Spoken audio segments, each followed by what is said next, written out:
대강절로 우리가 기독교에서 지키는데, 이 대강절이라고 하는 것은 메시아가 오신, 하늘의 모든 보좌를 버리시고 이 땅에 오신 그 절기를 지키는 것입니다. 제가 월삭 새벽기도 때 말씀을 드렸습니다마는 12월 25일이 예수님의 생일로 우리가 성탄절로 지키고 있지만, 실제로 그날이 예수님이 실제로 태어나신 날은 아니고 우리 기독교에서 정한 날입니다. 그래서 실은 이 하루만 생일로 지키는 것이 아니라 우리 기독교 절기로는 12월 한 달 전체를 메시아가 오신 기쁨의 달로, 그리고 그 메시아를 소망하면서 우리가 이 절기를 지키고 있습니다. 그런데 유달리 올해 이 12월 달 대강절은 저에게 있어서 너무나 의미가 깊은 절기입니다. 저는 오늘까지 신앙생활을 살아오면서 메시아가 오셨다라고 하는 것이 참 기뻤지만, 그것이 이렇게 큰 기쁨의 소식이었는지 마음속에서 정말 느껴지기는, 이렇게 기쁘게 느껴지기는 처음인 것 같았습니다.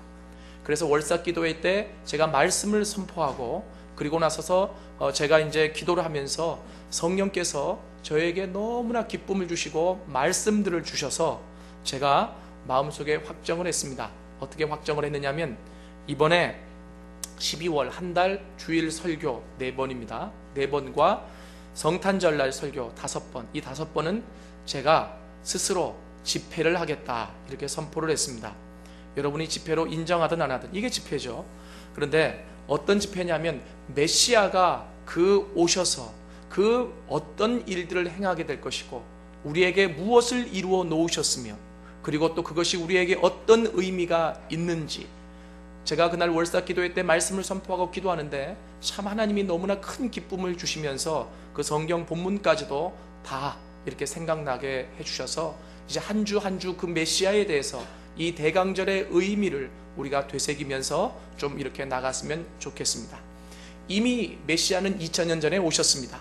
그리고 이미 그분이 오셔서 모든 것을 다 이루어 놓으셨고 완성해 놓으셨습니다.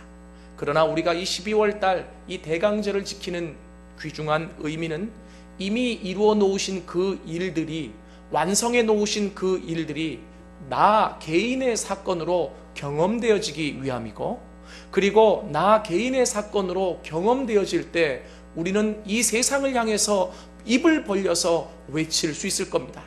여러분, 메시아가 오셨습니다. 이 한마디에 내 모든 마음이, 내 모든 감정이 다 들어가 있는 거죠.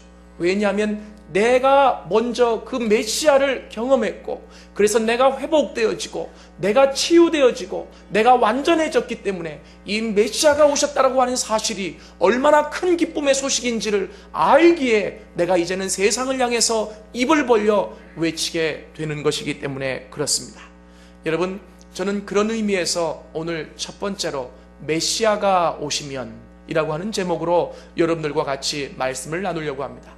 이 땅에 메시아가 오셔서 하실 일들, 그 일들을 적어놓은 성경의 구절이 여러 군데 있습니다마는, 그 가운데 구체적으로 그 일들을 적어놓은 구절 중에 한 구절이 오늘의 바로 이사야 61장 1절부터 3절까지 말씀입니다. 이사야 선지자는 메시아가 오시기 전 700년 전의 사람이었습니다. 그런데 하나님의 영에 사로잡혀서 예언하기 시작했습니다. 무엇을 보았느냐면, 700년 뒤에 하나님이 보내실 그 메시아가 이 땅에 오셔서 어떤 일을 행하실지를 하나님께서 보게 하셨을 때에 그것을 쭉 기록하고 있습니다. 오늘 그 핵심이 이사야 61장입니다. 그래서 오늘 이 성경에 보니까 이사야 선지자가 이렇게 기록하고 있습니다. 주 여호와의 영이 내게 내리셨으니 이는 여호와께서 내게 기름을 부으사 가난한 자에게 아름다운 소식을 전하게 하려 하심이라, 이렇게 기록하고 있습니다. 여기에서 내게, 그리고 나라고 하는 말, 이 말은 이사야 선지자를 이야기한 것이 아니라 700년 뒤에 오실 메시아를 얘기하는 거예요. 그 뒤에 있을 일들을 지금 보면서 그 예수님의 고백을 자신의 말로 표현하고 있다고 하는 것이죠.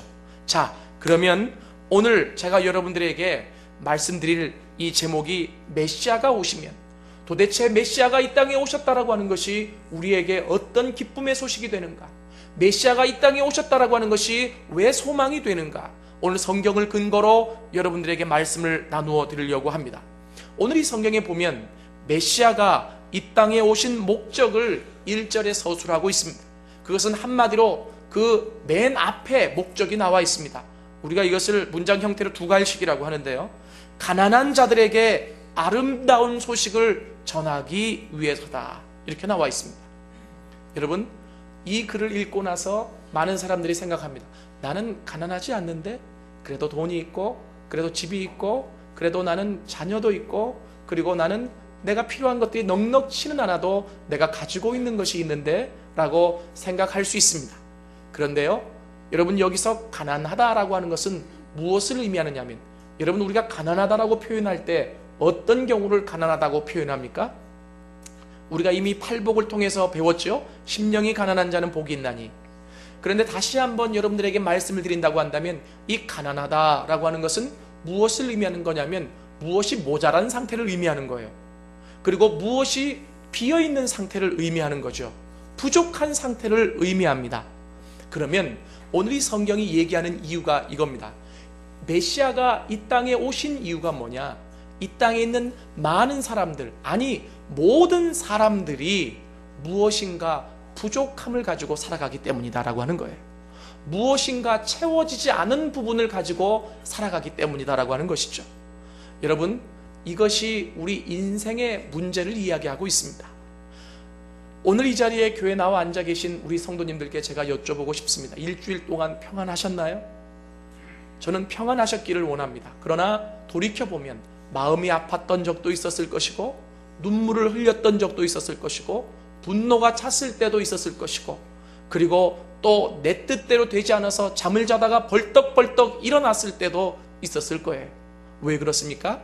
그것은 우리가 채워져야 될 부분들이 채워지지 않아서 오는 모든 현상들이에요. 여러분, 이 성경은요, 영적인 의사와 같아요. 그래서 이 성경을 자세히 보면 우리 인생을 정확하게 진단하고 있습니다. 왜 사람들이 아파하며 살아갑니까? 왜 사람들이 눈물을 흘리면서 살아갑니까? 왜 사람들이 한계를 가지고 살아갑니까? 왜 사람들이 분노를 가지고 살아갑니까? 그것은 채워져야 될 부분들이 채워지지 않아서라고 하는 겁니다. 무엇인가 부족한 부분이 있어서 그것을 가난이라고 성경에서 표현했다라고 하는 것입니다. 여러분, 그래서 여기서 가난이라고 하는 말은 물질적인 가난이 아니라고 하는 것이죠. 메시아가 이 땅에 오신 궁극적인 이유는 그렇게 가난한 사람들에게 아름다운 소식을 전하기 위함이다라고 하는 것이죠. 여기서 아름다운 소식이라고 하는 것은요, 기쁜 소식 또는 복된 소식이라고 표현되어질 수도 있습니다. 이것을 한마디로 얘기하면 복음입니다. 여러분, 가난한 자들을 가난하지 않게 채울 수 있는 것은 기쁜 소식, 복된 소식, 복음밖에 없다라고 하는 것이죠. 메시아가 이 땅에 오신 궁극적인 목적은요, 여러분, 우리에게 그 기쁜 소식을 전해줌으로 말미암아 우리가 가난해서 아파했던, 힘들어했던, 분노했던, 어려웠던 그 모든 것들을 치유하시기 위함이다 라고 하는 것입니다. 여러분, 하나님만이 우리를 정확하게 진단하실 수 있는 분이십니다. 우리는 우리가 가지고 있는 문제가 돈의 문제인 줄로 착각할 수 있어요. 우리가 가지고 있는 문제가 자녀의 문제, 그리고 부부간의 문제, 직장의 문제, 그리고 여러 신앙적인 갈등의 문제라고 착각할 수 있어요. 그렇지 않습니다. 우리가 가지고 있는 문제들의 궁극적인 원인은 바로 우리가 채워야 될 부분들이 채워지지 않은 가난함의 문제입니다. 이 가난함이 왜 온 줄 아십니까? 그것은 죄 때문입니다. 죄 때문에 있어야 될 것들이 있어지지 못하고 비어져서 가난하게 되어진 것이죠. 어제도 우리가 그 직원교육 때 배웠습니다마는 창조 질서를 지킨다라고 하는 것은 있어야 될 자리, 그 자리를 지키는 것이 질서를 지키는 거라고 우리가 배웠습니다. 여러분, 그래서 메시아가 오신 이유는 바로 무엇이냐면 우리가 알지 못하는, 나도 알지 못할 수가 있어요. 나는 무엇이 가난한지 몰라요. 그런데 왜 나는 늘 울어야 되고, 나는 왜 늘 힘들어야 되고, 나는 왜 늘 아파해야 되는지 내가 알지 못했어요. 근데 성경은 우리를 어떻게 진단하고 있느냐 하면 그것은 죄로 인한 가난함 때문이다 라고 말하고 있다라고 하는 것입니다. 그래서 제가 오늘 이 말씀을 중심으로 여러분들에게 먼저 전해드리고 싶은 말씀은, 그러면 무엇이 아름다운 소식인가? 메시아가 오셔서 아름다운 소식을 전하기 위해 오셨다라고, 가난한 자들에게 아름다운 소식을 전하기 위해서 메시아가 이 땅에 오셨다라고 성경에 선포하고 있는데, 그러면 무엇이 아름다운 소식이냐 이거죠. 첫 번째로 마음이 상한 자를 고치신다. 이것이 아름다운 소식이라고 하는 거예요. 여러분, 얼마나 많은 사람들이, 대부분의 사람들이 마음속에 상처를 가지고 살아가는지 몰라요. 그렇잖아요. 우리가 이 자리에 점잖게 앉아있지만 내가 미워하는 사람이 있죠. 내가 싫어하는 사람이 있죠. 그리고 분노하는 사람이 있죠. 그리고 나는 치유된 줄 알았는데 그 상황, 똑같은 여건에 들어가면 또다시 상처가 막 치솟아 오르는 것 경험하시죠? 왜 그렇습니까? 세상의 어떤 것으로 우리의 마음의 상처를 치유할 수 없기 때문에 그렇습니다. 제가요, 그 대전에 있는 어떤 한 큰 교회 집회를 갔어요. 그랬는데 집회를 하기 전에 그 청년부 집회였어요. 청년부 담당 전도사님이 저한테 그래요. 목사님, 우리 교회에 유행하는 말이 있습니다. 그래요. 그래서 뭡니까? 제가 물어봤어요. 그랬더니 그 교회가 큰 교회인데 서로 찢어지고 싸우고 내분이 일어나가지고 상처가 깊어요. 그런데 이 전도사님이 청년들을 부흥시키려고 갔단 말이에요. 청년들이 한 50명, 60명 모이는데, 그런데 제가 이제 그 청년부 집회를 이제 가게 된 거예요. 무슨 말이 유행입니까? 그랬더니 뭐 조금만 얘기하면 나 상처 입었어 이런데, 그 말만 하면요 그냥 아무 소리도 못 한다는 거죠.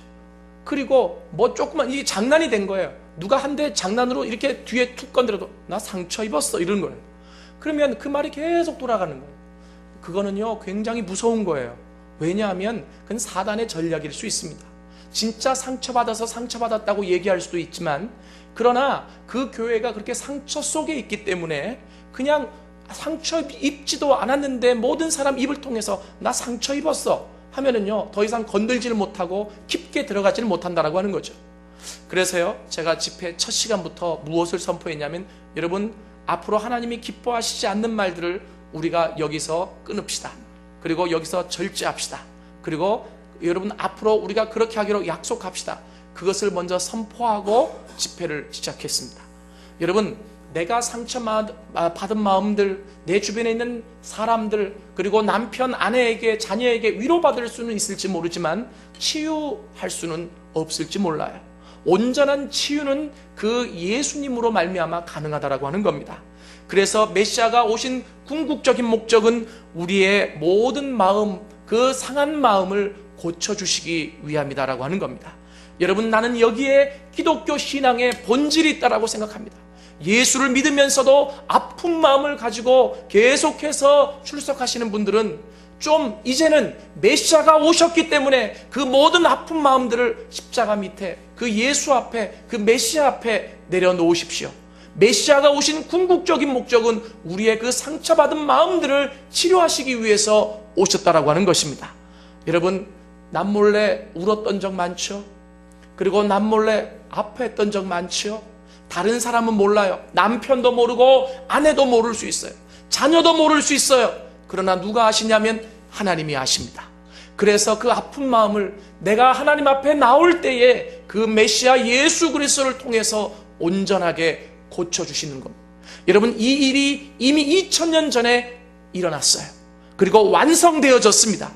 그래서 이제는 이 대강절을 지키면서 하나님이 우리에게 원하시는 것은 우리 각자가 이 일을 개인적으로 경험하기를 원하십니다.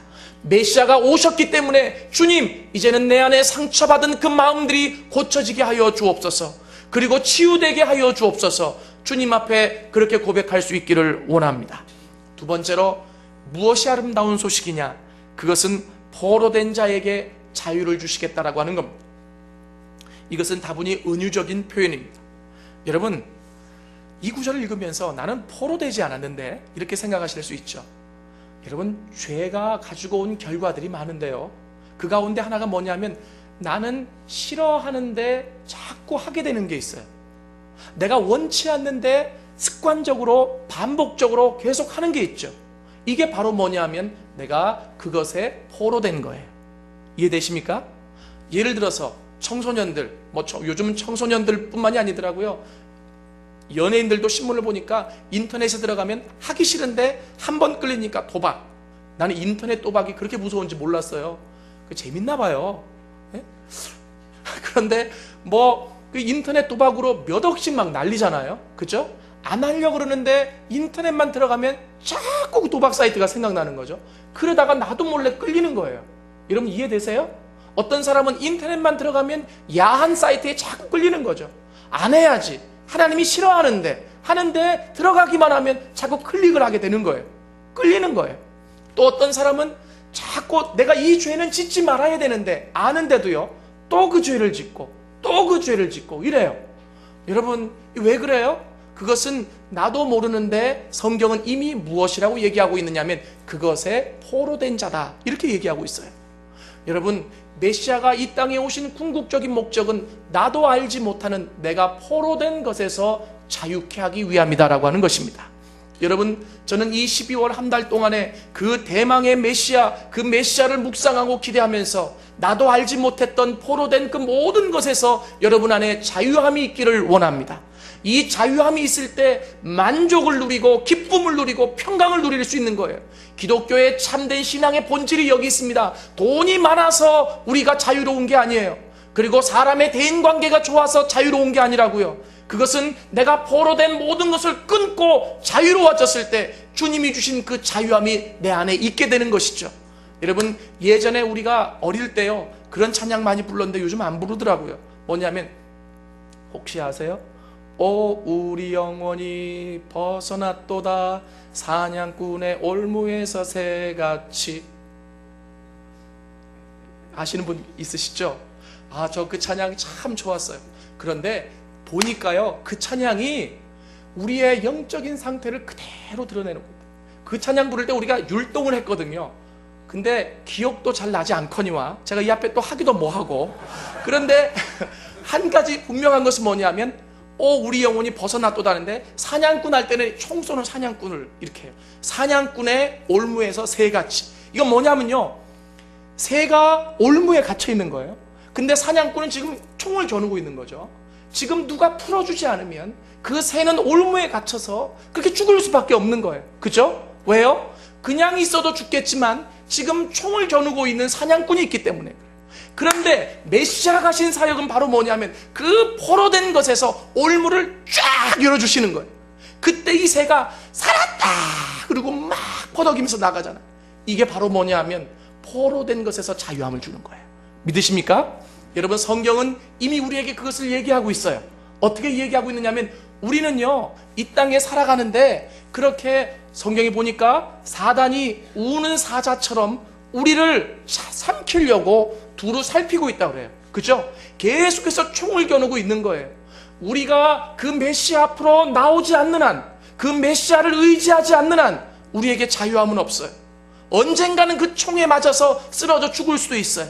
그런데 그 메시아가 오셔서 하신 사역의 궁극적인 일이 바로 뭐냐면 그렇게 올무에 갇혀있던 포로되었던 우리에게 자유함을 주셨다라고 하는 겁니다.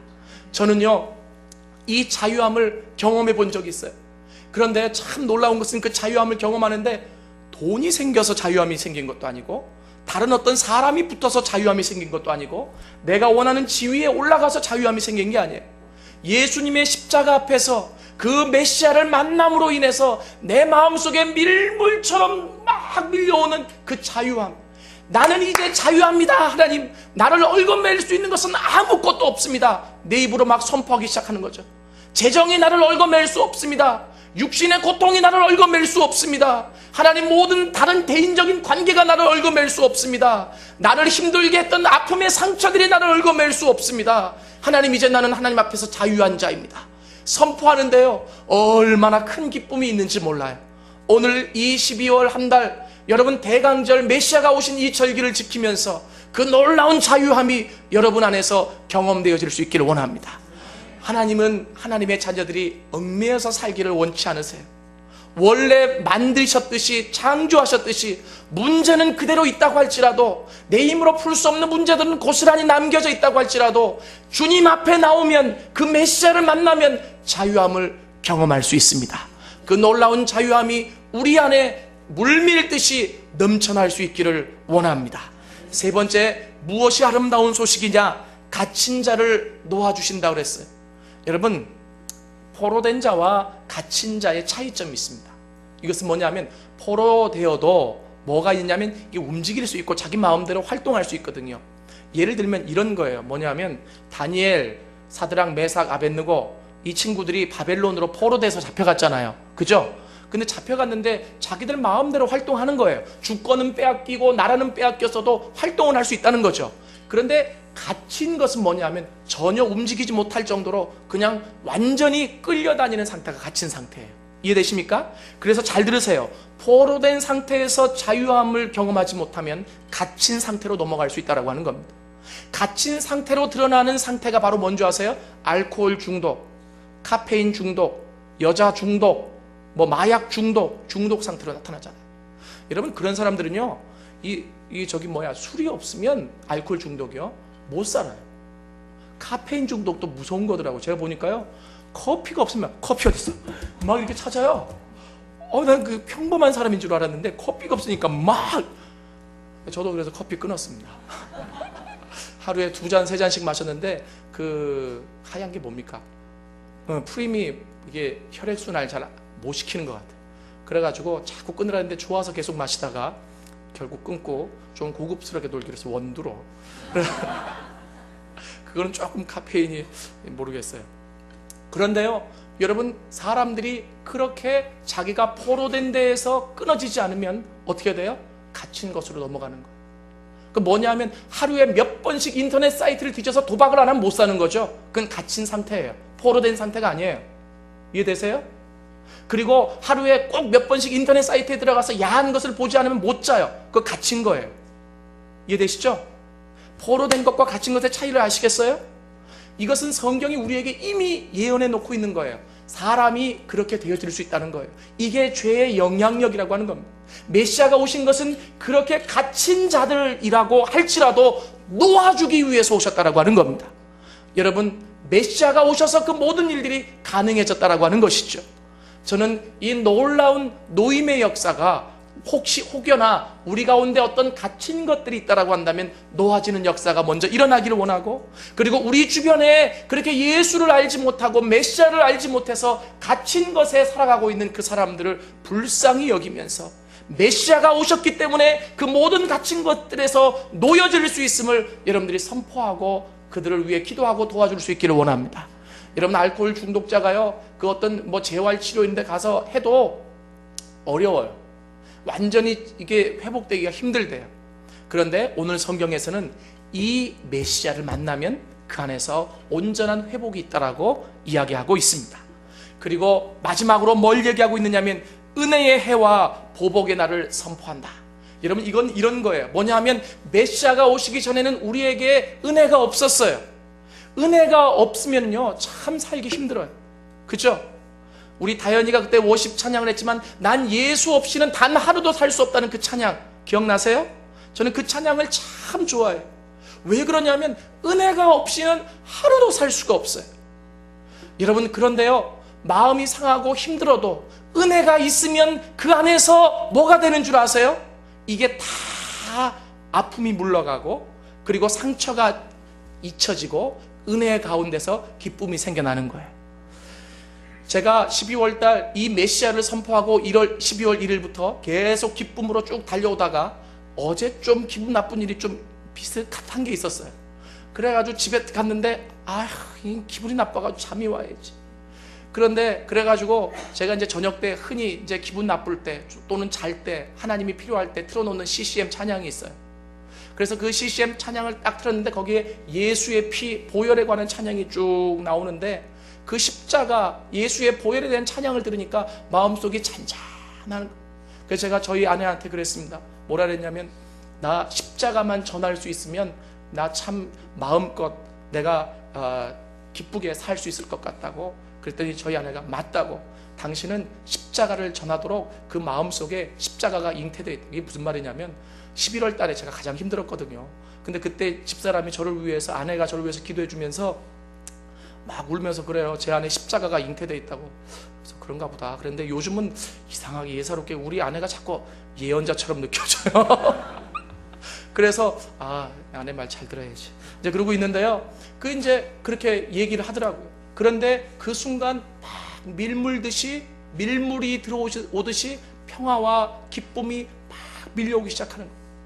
안 좋은 일이 있었지만 또 생각할수록 어려운 일이 있었지만 그 순간에 하나님의 은혜가 있으니까요. 그 안 좋은 일이 여러분 산에 높은 데 올라가 보세요. 구름이 쫙 끼는데 한참 동안 있으면 구름이 쫙 물러가고 갑자기 쫙 저기 모든 전망이 보이는 때가 있죠. 그런 거 경험해 보신 적 있으세요? 은혜라고 하는 것은 그거예요. 하나님의 은혜가 내 안에 쫙 들어올 때 내 안에 먹구름처럼 쌓였던 근심과 걱정이 쫙 물러가는 거예요. 이해되시죠? 이 메시아가 오신 가장 궁극적인 이유는 우리에게 그 은혜를 경험하게 하시기 위함이다라고 하는 겁니다.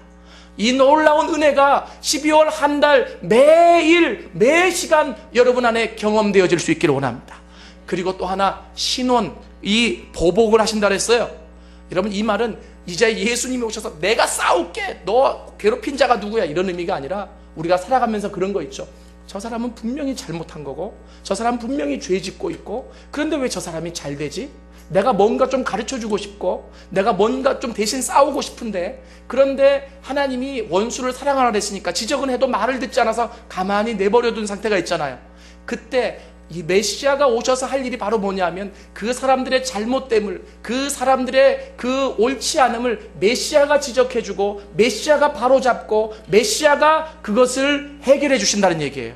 이해되십니까? 저는 오늘 이 말씀을 통해서 여러분들에게 분명히 부탁드리고 싶은 게 있어요. 전쟁은 우리의 것이 아닙니다. 믿으십니까? 따라해 보세요. 전쟁은 우리 것이 아닙니다. 그렇습니다. 우리가 할 일은 싸우는 일이 아니에요. 우리가 할 일은 남들이 잘못했다고 지적하는 게 아니에요. 정죄하는 일이 아니에요. 그 일은 메시아가 오시면 메시아가 하실 일입니다. 믿으십니까? 여러분, 은혜가 풍성한 사람일수록 적이 없어요. 은혜가 마음속에 풍성한 사람일수록 다른 사람을 미워하지 않아요. 은혜가 풍성할 사람일수록 원수까지 포용할 수 있게 되는 거예요. 그래서 오늘 이 메시아가 오시면 은혜를 한편으로 우리에게 주시고 그리고 한편으로는 보복의 날을 선포하신다. 이해하십니까? 하나님이 하시는 거예요.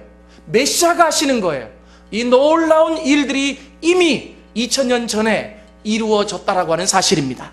저는 이 2000년 전에 이루어진 이 놀라운 사실들이 우리의 신앙의 삶 속에서 날마다 경험되어질 수 있기를 원합니다. 더 이상 울지 않아도 돼요. 더 이상 아파하지 않아도 돼요. 더 이상 괴로워하지 않아도 돼요. 내 길이 계속 막히는 것 같죠? 열려지지 않는 것 같고 무엇인가 어둠이 있는 것 같고 걱정하지 마세요. 그 메시아를 부르십시오. 그 메시아 앞으로 나오십시오. 그 메시아가 나를 만나달라고 요청하십시오. 그 메시아가 오늘 이렇게 선포하신 이 모든 일들을 우리에게 경험케 하실 줄로 믿습니다. 이것이 아름다운 소식이라고 하는 겁니다. 두 번째로 메시아가 오셔서 그러면 우리가 어떤 것을 구체적으로 누리게 되는가? 그것은 슬픈 우리의 마음이 위로함을 받게 된다고 기록되어 있습니다. 여러분, 여기에 보면 제가 시간이 없으니까 짧게 얘기할게요. 잘 들으세요.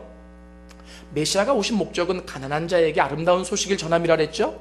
그럼 메시아가 오셔서 우리가 누리게 되는 게 뭐라고요? 슬픈 우리의 마음이 위로를 받는 거예요. 그러면 무엇과 무엇이 같이 가는 거냐면 가난함은 항상 슬픔을 가지고 와요. 이해되십니까? 이 땅에 있는 모든 사람들, 메시아를 깊게 경험하지 못한 모든 사람들은 가난한 자예요. 그런데 그 가난함은 가난함으로 끝나는 것이 아니라 그 가난함 때문에 우리 마음속에 뭐가 있냐면 슬픔이 있어요. 우리 마음속에 근심이 있는 거예요. 아픔이 있는 거예요. 그런데 이 메시아가 오심으로 말미암아 우리의 모든 슬픔을 다 제거해 주신다 그랬어요. 그래서 오늘 첫 번째 보니까 어떻게 위로를 받는가? 제 대신 화관을 주신다 그랬습니다. 이게 무슨 말이냐면요, 이스라엘 사람들은 가장 슬플 때 그리고 자기 죄가 깊게 드러났을 때 어떻게 했느냐면 삼배 옷을 입고 잿더미 위에 앉아서 그 죄를 머리 위에 뿌렸습니다. 그리고 슬프다 슬프다 외쳤어요. 하나님, 내가 잘못했습니다 하고 회개했어요. 왜 그런 줄 아세요? 왜 죄를 머리 위에 뿌렸냐면 내가 죽고 나면 그 한 줌의 죄처럼 변화될 것을 그들이 알기 때문에 나는 이 죄와 같은 존재입니다라고 하나님 앞에 고백하면서 뿌리고 슬퍼하고 아파했던 거예요. 이해되시죠? 그런데 이제는 메시아가 오심으로 인해서 더 이상 죄를 뿌리지 않아도 그 제 대신 무엇을 씌워주신다고요? 화관을. 한번 생각해 보세요. 꽃 좋아하시죠? 꽃으로 만든 관을. 재를 더 이상 머리 위에 뿌리지 말어. 재를 더 이상 머리 위에 뿌리지 마. 흑채도 아니고 그게 뭐야? 뭐냐면 이제는 화관을 줄게 이거예요. 화관을. 그 화관을 주신다는 거예요. 예쁜 꽃으로 된 관을 주시겠다라고 하는 거예요. 여러분, 누가 주신다고요? 메시아가. 예? 또 이상한 생각하지 마세요. 동막골 그런 게 아니에요. 뭐 하나 꽃 하나 딱 꽂고 뭐 이렇게 돌아다니는 게 아니에요. 주님이 우리의 그 어떤 슬픈 마음들을 이제는 더 이상 슬프지 않게, 왜 그렇게 슬퍼하니? 왜 그렇게 아파하니? 왜 그렇게 울고 있니? 내가 화사한 꽃을 줄게. 이 꽃으로 만든 관을 너에게 씌워줄게. 메시아가 하시는 일이에요. 저는요, 바라건대 여러분들이 12월 한 달 날마다 이 메시아가 주시는 화관을 직접 경험할 수 있기를 원해요. 그래서 그 놀라운 향기와 그 놀라운 화사함과 그 메시아의 따뜻한 사랑의 손길이 우리 가운데 경험되어질 수 있기를 원합니다. 그리고 슬픔 대신 기쁨을 주신다. 여러분, 그런 거 아세요? 슬퍼야 되는데 기뻐요. 언제 가능합니까? 메시아 앞에 나왔어요. 이런 경험들 안 해보셨어요? 막 슬퍼서 울어야 되는데 그 상황 속에서 하나님 나 어떻게 하면 좋지요? 하고 내 모든 것을 내어놨더니 그 예수님이 내 안에 평안을 주시면서 막 우는데요. 내가 지금 왜 울까? 슬퍼서 우나? 그러니까 슬픈 것 같지는 않고, 왜 우나? 기쁜 것 같지도 않고, 그 눈물이 야릇한 눈물 있죠. 이해되세요? 이게 바로 메시아가 오셔서 경험하는 거예요. 막 우는데 슬퍼서 우는 게 아니에요. 그렇다고 세상적으로 막 기뻐서 우는 것도 아닌데 주님이 주시는 평안 가운데서 그 슬픔의 눈물이 기쁨의 눈물로 바뀌어지는 과정. 이해되십니까? 이 놀라운 그것을 경험하면요, 그냥 이 세상에 가만히 있을 수 없는 거예요. 여러분, 메시아가 오셔서 그것을 우리들 가운데 경험케 주시겠다라고 하는 것입니다. 그리고 근심 대신 찬송. 여러분, 근심되는 거 많죠? 아휴, 경기가 어려운데, 아휴, 나 직장은 어떻게 되고, 아휴, 이게 또 월급은 또 어떻게, 뭐 여러 가지. 내년에 우리 아들이 이제 고3인데 뭐 여러 가지 많잖아요. 그죠? 그런데 근심, 성경에 보면 너희가 근심함으로 그 키를 한 져나 더할까 보냐 그래요. 근심한다고 해결될 건 없죠. 그래서 이 메시아를 만나면 근심 대신 찬송을. 저는요, 나는 이런 일들이 저에게, 우리에게 계속적으로 있어질 수 있기를 원해요. 막 근심해야 되는데 그 순간에 하나님이 찬송을 주시는 거예요. 와, 얼마나 좋아요. 그래서 내 입에서 나도 모르게 그 찬송이 막 나오는 거죠. 예수로 나의 구주 삼고, 나 근심해야 되는데. 성령과 피로, 나 근심해야 되는데. 이것이 나의 간증. 얼마나 기뻐요. 그 찬양이 나를 지배하기 시작하는 거예요. 메시아가 오셔서 하시는 일이 이 귀한 일이라고 하는 거예요. 여러분, 사랑하는 부천한대교회 성도 여러분, 이 12월 한 달 근심 대신 찬송이 우리의 입을 떠나지 않기를 원합니다. 그래서 그 찬송으로 우리의 마음이 기쁨과 평안이 누려질 수 있기를 원합니다. 그리고 마지막으로 여호와의 영광을 나타낼 자로 준비시킨다 그랬어요. 이 말은 무슨 말이냐면요, 여호와의 영광, 이것은 하나님 임재를 나타내고 하나님 자체를 나타내는 거예요. 그런데 여호와의 영광을 드러낸다라고 하는 것은요, 무슨 말이냐면 세상 사람들이요, 나를 보면 하나님을 본 것처럼 느끼게 해주시겠다는 거예요. 여러분, 저의 소망이에요. 여러분들 소망 아니세요? 나를 보면 효진이 아빠, 부천한대교회 목사, 이런 게 아니고 뭐냐면 내가 하나님을 만나고 온 것 같아, 이런 거. 이해되시죠? 그건 당연히도 가능한 거예요. 그죠? 여러분, 우리 옆에 사람 얼굴 한번 좀 이렇게 보시죠. 하나님의 얼굴이 보여지시죠? 헨리 나우엔이라고 하는 영성 신학자가 쓴 책이 있습니다. 그 책이 뭐냐면 예수님을 생각나게 하는 사람들. 저는 그 책을 읽으면서 참 감동을 많이 받았어요. 여러분, 때로 제가 한번 간증했죠. 예수님이 너무 보고 싶어서 막 울었던 적이 있어요. 그런데 그 예수님을 실제로 보지는 못했지만 그 책을 보면서 느낀 게 뭐냐면, 이 헨리 나우엔이라고 하는 성공의 신부도, 이 사람이 예수님이 너무 보고 싶었는데 예수님을 봤다는 거죠. 어디서 봤느냐면 예수님을 닮은 사람에게서. 그 사람의 사랑과 그 사람의 헌신과 그리고 그 사람의 모든 댐댐이를 통해서 나 예수님이 보고 싶으면 그 사람을 찾아간다는 거예요. 이해되세요? 오늘 이 성경 구절이 그런 말이에요. 우리를 통해서 하나님의 영광을 드러낼 자로 준비시키신다. 메시아가 오시면 믿으십니까? 여러분, 그래서 세상 사람들이 그리고 우리 주변의 사람들이 나를 바라볼 때 아유 누구 이러기보다는 정말 하나님을 본 듯해요. 최고의 찬사입니다. 그런데 또 그냥 막 이렇게 남발하지 마시고 이 최고의 찬사예요. 그래서 우리의 모습 속에서 예수 그리스도가 그 하나님이 온전하게 드러날 수 있기를 원합니다. 여러분, 오늘 저는 말씀을 마치려고 합니다. 메시아가 오셨다라고 하는 것은 이렇게 기쁨이에요.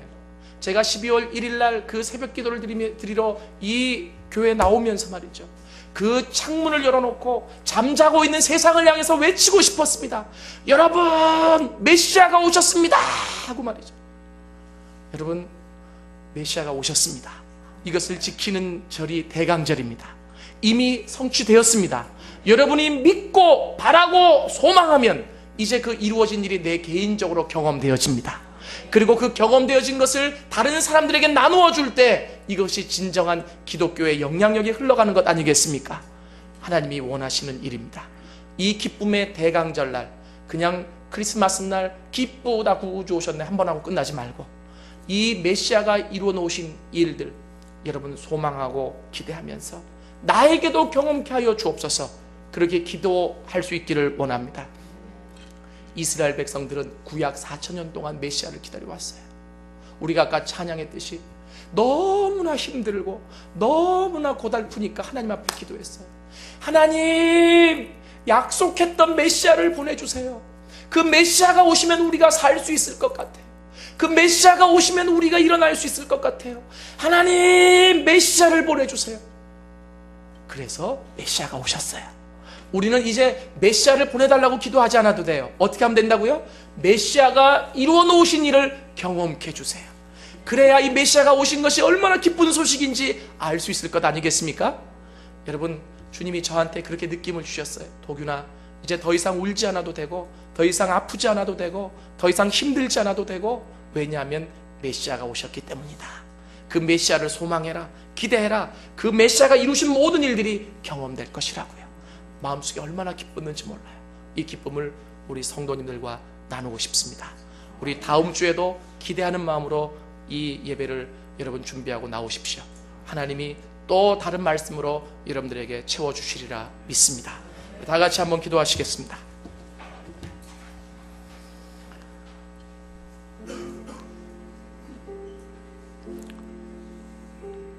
많은 사람들이 아파합니다. 마음속에 상처를 갖고 울고 있습니다. 그리고 해서는 안 된다는 것을 알지만 그 일을 하면서 포로되어 있습니다. 그 일이 깊어져서 갇혀져 있기도 합니다. 하나님이 원하시는 일이 무엇인지 알지만 그것을 할 수 있는 능력이 없습니다.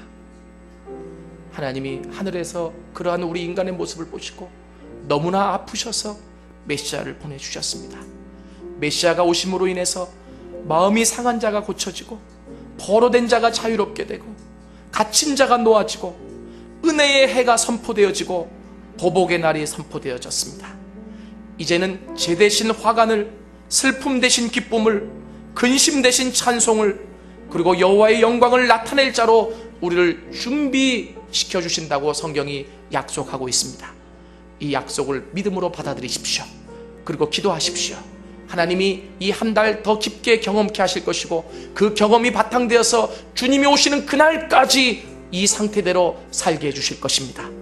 우리 이 시간 그 메시아를 기대하며 소망하며 메시아가 이루어 놓으신 일들을 내 안에 경험하기를 원하며 우리 다 같이 기도하며 나가겠습니다. 기도합시다.